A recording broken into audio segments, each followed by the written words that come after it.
Unearthed Arcana has a couple of new subclasses. One of them that is very interesting is something we've never seen before, the Barbarian Path of the Wild Soul. Can you tell me about how this came about and kind of the interesting design behind this? Like, how does this help the party? So the Path of the Wild Soul and the Way of the Astral Self, which is the new monk subclass that we released with the Barbarian subclass, the thing the two of them have in common is they're both bonkers and they're both heavily magical. Right. And both of them were the brainchildren of a designer of ours on staff, Ben Petrosor. He then worked with several of us to put these together. And we thought it would just be fun to release two subclasses together that are very high on psychedelia and really lean into how high magic can be in the D&D multiverse. Right. Barbarians are traditionally not associated with spellcasting, but barbarians throughout the game's history have often been associated with different kinds of like primal power, primal magic.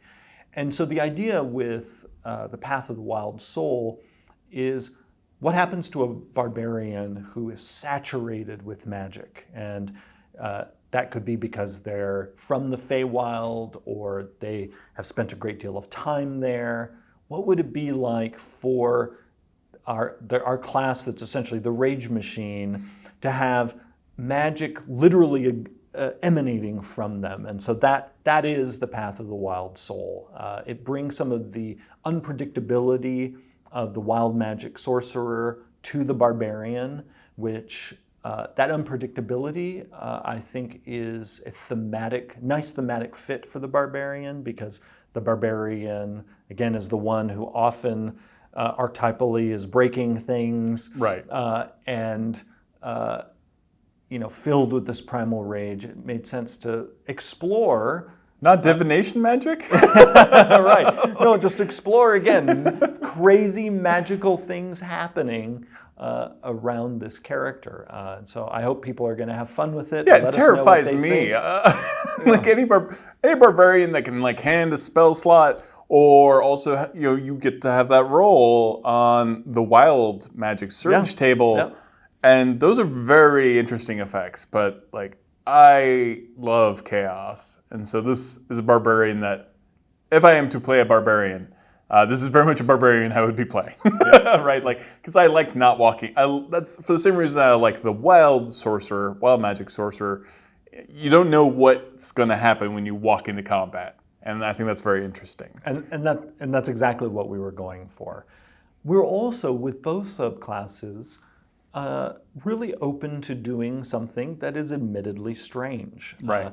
We are now far enough in the edition that we have covered, between the Player's Handbook and Xanathar's Guide to Everything, most, if not all, of sort of the classic archetypes you would expect to be in Dungeons & Dragons.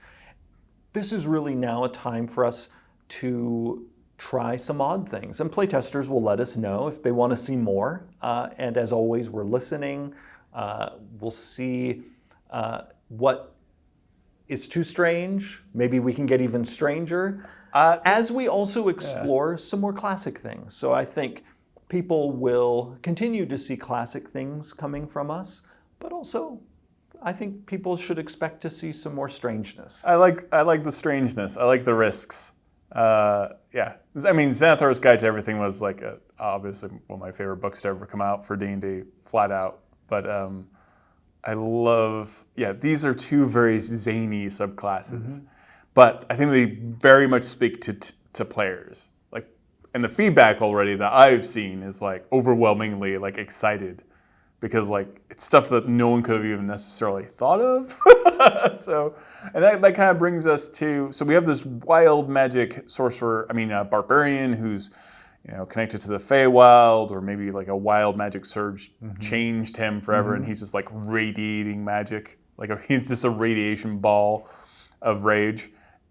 But now we have also a monk a brand new monk who is very interesting. Tell me about this new monk subclass. So Ben was inspired by a number of things as he started to explore the way of the astral self. From different movies, different Japanese animation. Yes. The influences come from a variety of places, and I just love how it came together. So when he and the rest of the team brought it to me, I was like, yes, let's do it. Let's send it out into the world and see what people think. It's a chance for someone to play a monk who is still very much a monk, but who is literally wearing their kind of mystical nature on their sleeve. Because they can clad themselves in this astral form, which at least I think visually is really spectacular.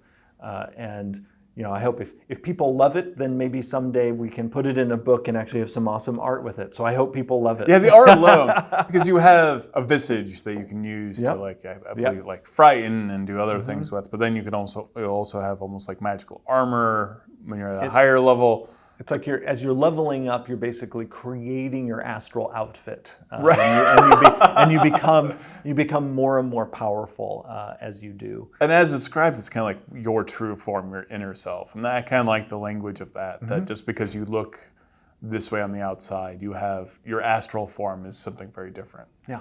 The arms are very interesting. And that many-armed thing. That. You can see that in a lot of different stories. Yeah, mythologies. If you want to go to Doctor Strange, you can take a look at that. Well, it appears in Doctor Strange actually because of the influence of absolutely, especially some Southeast Asian myth. Right. And it was just something that we felt, it's time for us to explore something like this in D&D. Because again, like with the monk, we've got the classic stuff covered. Yeah. Let's start going further afield to see what excites people. Does this excite you? Does this Oh, I love this stuff. Because I like things that not only have rich folkloric or mythological roots in our world, but also I love things that encourage the creation of spectacular characters in people's D&D games that cause people to sit up and take notice. That you might have a person who's been playing D&D for years, but this character walks in and they're suddenly like, I've never seen a character like that. Yeah.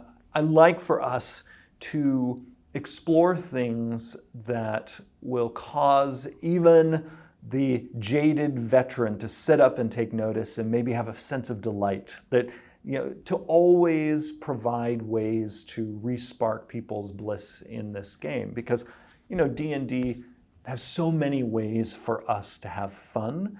And even though some of us, myself included, I could actually play some of the vanilla character play classes in the Player's Handbook, probably for decades to come and not get tired of them. Right. Still, some people want, I love those guys, but give me something new. And so I might be that person. I have a little bit, after like 3 years, I think we've defined I have a little subclass, ADD. Oh. Like I have trouble focusing. I'm like, that's the new shiny thing. I want that. That's so fun. Yeah, so seeing these wackier subclasses is fantastic. It always makes me imagine something. Good, and that's the goal. And these are two subclasses in this Unearthed Arcana I don't think I would have ever thought of myself. And so I was immediately like, oh wow, like how would I involve this in my story? And then also, how does this influence my campaign as a DM? And that's what the beauty of subclasses, I think, because not only can you think of like villains that maybe have these abilities, but then you think of the why. Like, why does this barbarian exist? Why does this monk exist? And I also hope that as you imagine that why, that it also maybe causes you to look at the base class in a new way. Right. Because one of the things we do when we explore new subclasses is actually causing people to have a new perspective on the class that subclass is in, to cause everyone to pause for a moment and go, oh, I didn't realize that the monk infrastructure or the barbarian infrastructure or any other class that we might do a subclass for was capable of producing a subclass like this. So, and I think as soon as people see that, it can ignite a new appreciation for the possibilities that each of our character class has inside it. Yeah, the existing mechanics for each of those classes is, there's still plenty of exploration. Absolutely. I mean, we've been working on 5th edition for over 5 years now, and have made many subclasses, some of which have made it into print, and others, because of playtest feedback, have wandered into the sunset. But we still have not exhausted the possibilities. There are so many. Why do you enjoy this so much? Because you light up when we talk about subclasses. I love designing player options. Probably my 2 favorite things, player options and monsters. I never tire of designing them because in each case, whether we're designing monsters for the DM or we're designing new subclasses or classes in the case of the Artificer for players, we're providing storytelling seeds to other people, and I love doing that. I love creating this little mechanism, whether it's a monster with all of its moving parts or a subclass or a class with all of its moving parts, giving that to someone else and seeing what they do with it.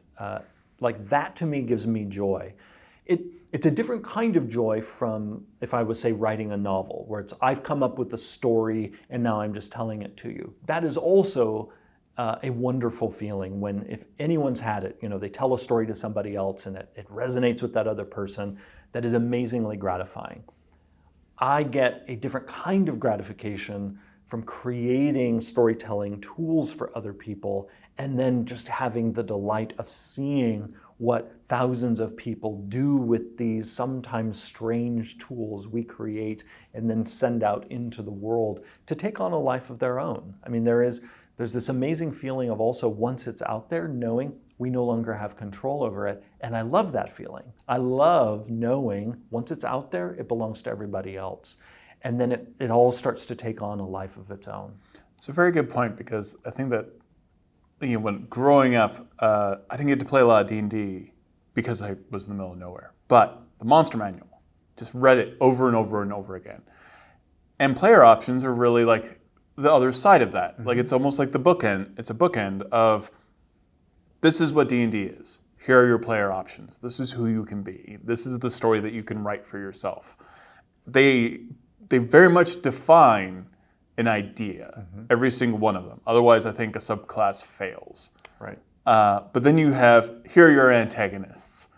And just those, they're just very easy to understand windows into, this is what D&D is. Just all the way down the ladder of all the monsters, all the player options. And so getting more monsters or getting more player options, that just broadens the world. And that there are always things that make me imagine. Like you look through the monster manual, I sit there and I think, what world has this thing? Or like, how can I use this? And the same thing when every time you tell me a new player option that's coming up, a new subclass, I'm like, oh my God, I have a new character concept I have to play right away. And I think that's why it's so addictive. And those questions that you ask, what is the role of this thing in the world? Who are these people? Why did they come to exist in this nation, this continent, or this whole world? I love it when those questions start getting asked. And when I talk to our designers about designing things for the game, whether it's monsters, player options, or something else, what I always say is it should always be the seed of a story. I'm not interested, quite frankly, in this thing gives you +2 with this particular piece of equipment. Yeah, that's... There's a place for that, but the thing is we have most of that already in the game in the player's handbook. Right. There's still some room for us to do some explorations, and whenever we see, there's a sort of infrastructural thing we could explore in the system, I'm always open for us to do that exploration. But what we have found looking at playtest feedback is that over and over again, what really excites people is when a thing not only gives them a capability in the game, but sparks an entire story. And so that's always what we're pursuing, is no matter how technical the game design might be that we're doing, and we just recently wrapped up work on the Artificer, and that was very technical. Still, behind all of that technical work was this drive to make sure there's a story that's going to bloom out of this sort of mechanical soil that we have created. That's fantastic. That's fantastic. That's all I need. All right.